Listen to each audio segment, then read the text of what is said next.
ये रामराज किस बात की रामराज? देश का जब एक वयोवृद्ध आज रोजी रोटी के लिए दर दर की ठोकरें खा रहे हैं, कोई मने किसी तरह से जो जी रहा है, कोई बजाय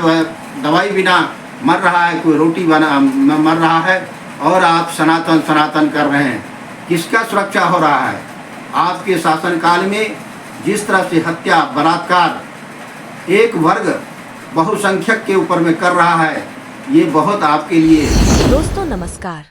EPS 95 राष्ट्रीय संघर्ष समिति प्रयागराज जनपद औद्योगिक इकाई तहसील प्रयागराज की मासिक बैठक दिनांक 14/7/2024 को संपन्न हुई।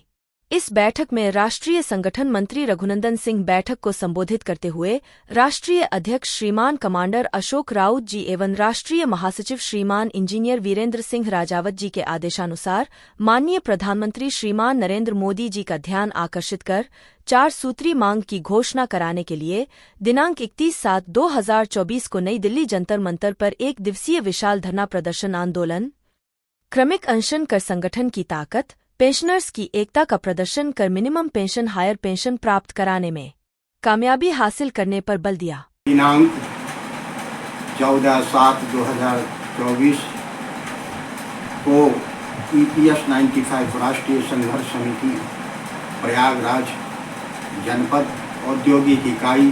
तहसील प्रयागराज की मासिक बैठक अति संपन्न हुई। बैठक में उपस्थित NSA के पदाधिकारियों, सक्रिय सदस्यों, सेवानिवृत्त पेंशनर्स एवं कर्मचारियों ने संगठन के प्रति एवं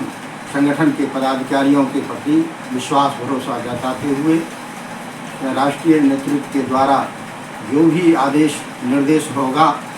उसका पालन तन मन धन से करेंगे और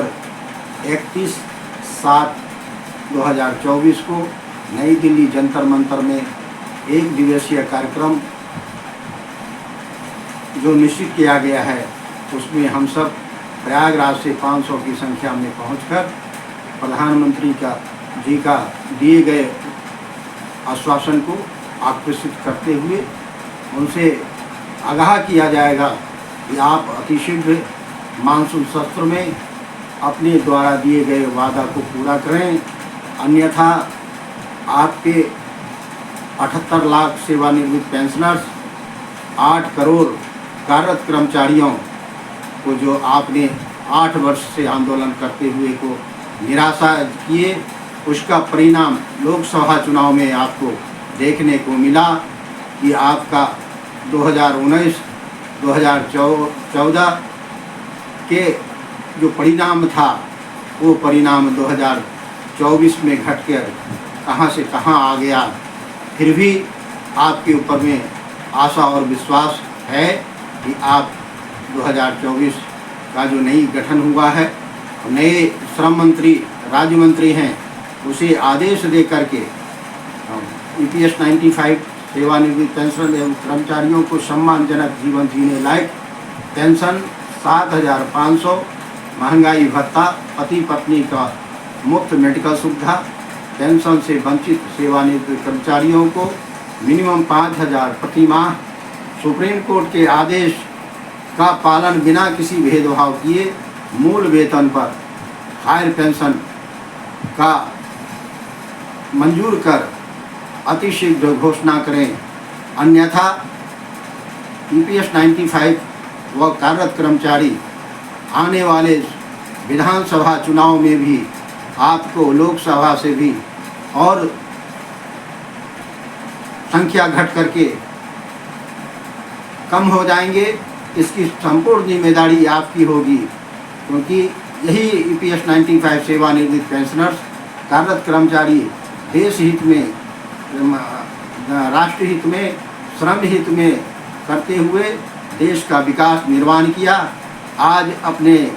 दर दवाई रोजी रोटी के लिए दर दर की ठोकरें खा रहे हैं। प्रधानमंत्री जी, आपको सोचने पर विवश होना चाहिए कि देश का वरिष्ठ सिटीजन, जिसको रेल में भी यात्रा वार्ता में भी 50% का छूट था, उसको भी आपने अपने लिए अपने मंत्रियों के लिए ले लिए और मंत्रियों को, सांसदों को, सत्ता पक्ष विपक्ष को देश का 50% बजट अपने सुख सुविधा में वो माने बांट करके खा रहे हैं। उससे देश का घाटा नहीं हो रहा है, लेकिन वरिष्ठ जनों का सम्मानजनक जीवन जीने लायक पेंशन दे करके घाटा होने का आपका मंत्रियों ने जो बयान दे रहा है, ये बहुत ही दयनीय स्थिति है। इसको आप संभालिए, वरना ये रामराज किस बात की रामराज। देश का जब एक वयोवृद्ध आज रोजी रोटी के लिए दर दर की ठोकरें खा रहे हैं, कोई माने किसी तरह से जो जी रहा है, कोई बजाय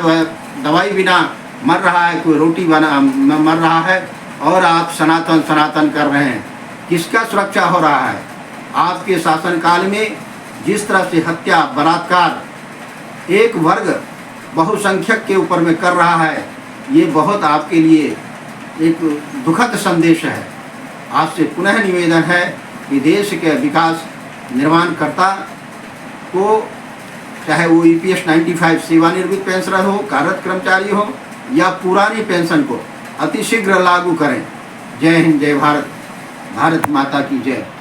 बैठक की अध्यक्षता श्रीमान सरदार जसवीर सिंह, इंडियन टेलीफोन संचालन, तहसील उपाध्यक्ष श्रीमान बाके बिहारी मिश्रा जी, मुख्य अतिथि रघुनंदन सिंह, राष्ट्रीय संगठन मंत्री। बैठक को संबोधित करने वाले सर्वश्री श्रीमान श्रीकांत पांडे जी, नरेंद्र प्रताप सिंह, सुरेश प्रसाद केसरी जी, रमन लाल गुप्ता जी, तहसील कोषाध्यक्ष लल्लू राम प्रजापति बैठक में शामिल थे। अंत में बैठक की अध्यक्षता कर रहे श्रीमान सरदार जसवीर सिंह ने बैठक में उपस्थित पदाधिकारियों सदस्यों का आभार व्यक्त करते हुए अपना विचार व्यक्त किए और उपस्थित पदाधिकारियों सदस्यों का आभार व्यक्त करते हुए बैठक की कार्यवाही समाप्त करने की घोषणा की।